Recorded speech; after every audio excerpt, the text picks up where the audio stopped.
sou Duda, tenho 23 anos, cega total desde os 3 anos. Para mim, falar de ciência e acessibilidade são duas coisas que andam completamente juntas. Antigamente, a gente não tinha muita facilidade ao acessar as informações, principalmente no âmbito da ciência.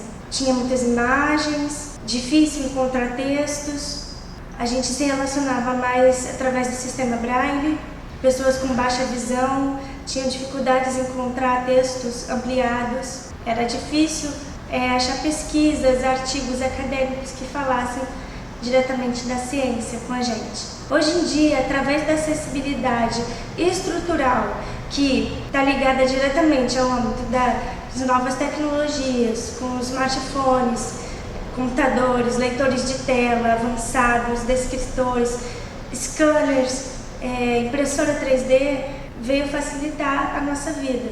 E também a acessibilidade atitudinal, que é como as pessoas têm a empatia e se aproximam da gente.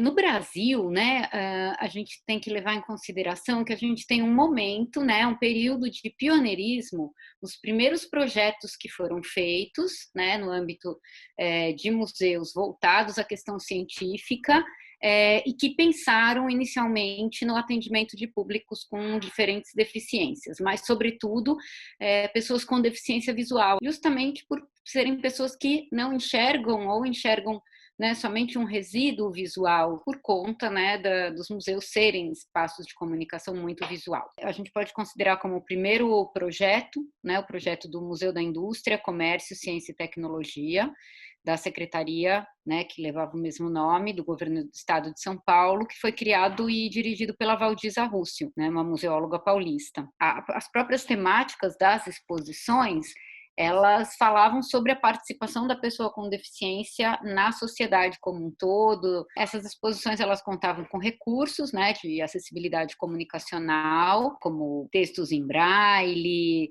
recursos de comunicação multissensoriais, né, para o tato, para a audição, para o olfato, e também com um programa de ação educativa voltado ao atendimento desses públicos. Teve o projeto do Museu Biológico do Instituto Butantan, de atendimento de crianças e jovens cegos, né, que foi liderado pelo Pedro Federsoni. Logo na sequência, né, ainda isso anos 90, o Museu de Ciências Morfológicas da Universidade Federal de Minas Gerais, criado pela professora Maria das Graças Ribeiro, projeto A Célula ao Alcance da Mão, né? Então, ela criou um projeto de divulgação científica com uma sala de exposição, né, e com objetos táteis sobre, né, a morfologia humana, desde a célula até a formação do corpo humano. O que a gente consegue perceber? Que a partir, né, do início da década de 2000, do século 21, começa a acontecer assim, uma proliferação de projetos, né, que pensam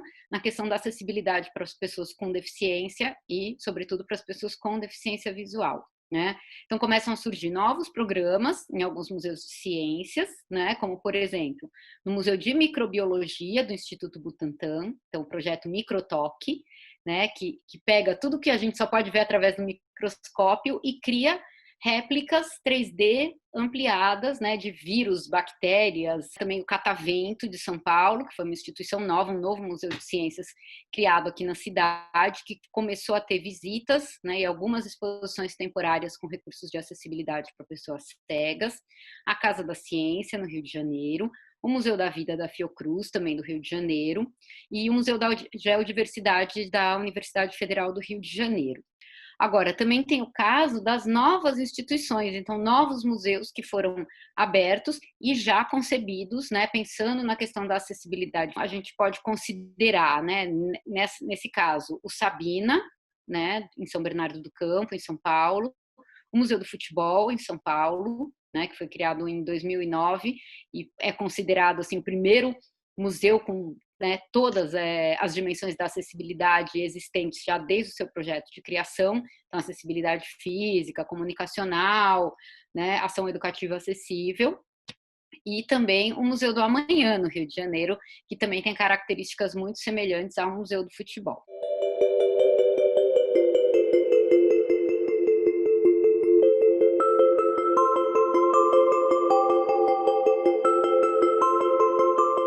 A pesquisa do mestrado que eu venho desenvolvendo fala sobre pessoas com deficiência visual em museus de ciências. Então, a gente quer saber como acontece a acessibilidade e inclusão em dois museus universitários, que é o Museu da Geodiversidade, na UFRJ, e a Casa da Descoberta, na UF. A gente está procurando saber como é que ocorre a acessibilidade atitudinal, acessibilidade comunicacional e acessibilidade física desses dois espaços.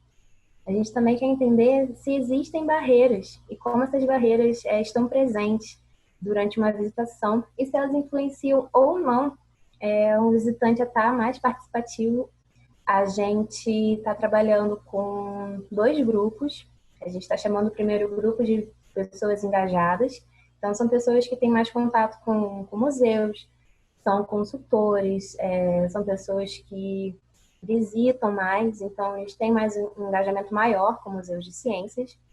E o outro grupo de pessoas que visitam esporadicamente. A gente tem utilizado o método da câmera subjetiva. Os visitantes vão para os espaços com uma câmera na cabeça, então eles gravam toda a visitação e a gente começa a analisar essas filmagens em busca dos 3 tipos de acessibilidade que a pesquisa vem trabalhando.